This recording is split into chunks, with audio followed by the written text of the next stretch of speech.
小海豹打呼噜有多可爱。众所周知，31号宝宝聪明可爱又能干，而他却摊上一个不靠谱的3号父亲。这天他想睡觉的时候，却发现爸爸的呼噜吵得他难以入睡。被拍醒的海豹爸爸停了2秒半，然而他入睡却只需要半秒。气不过的小海豹再次将他拍醒，并且先他一步闭上眼睛，心想只要睡着了就听不见呼噜了。可万万没想到的是，海豹爸爸收敛了小海豹，却学会了打呼噜。他起身的瞬间，小海豹顿时掉进水里，而这不靠谱的父亲正四处寻找刚才的怪脚。结果下一秒，小海豹却出现在他身后。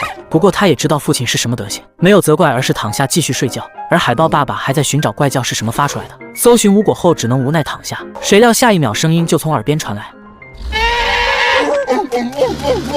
就在他东张西望的时候，小海豹又一个呼噜，他这才不可置信地看向自己的孩子。不一会儿，所有海豹都被吵醒，发出严正抗议，就连吐舌豹都被气出狗叫。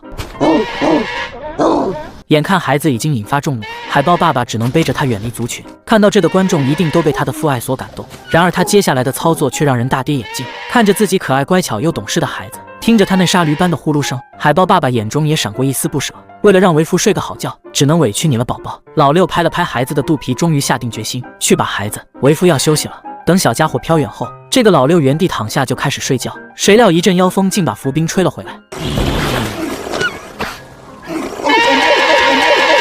第二天，小海豹早早起床准备早餐，紧接着马不停蹄送到爸爸的嘴边，只为得到他的一句夸奖。谁料击掌的时候，小海豹被他一巴掌拍进了水里，就连走路都要提防着老六的父亲，稍不注意就被他一个喷嚏扔进水里。而这个家伙还毫不知情，就连晚上睡觉的时候，小海豹也会遭遇无妄之灾。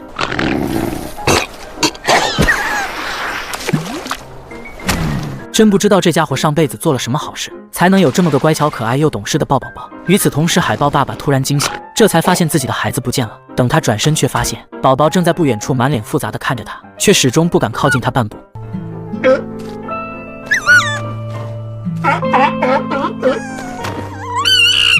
好家伙，小海豹躲这么远，还是没躲掉命运的束缚。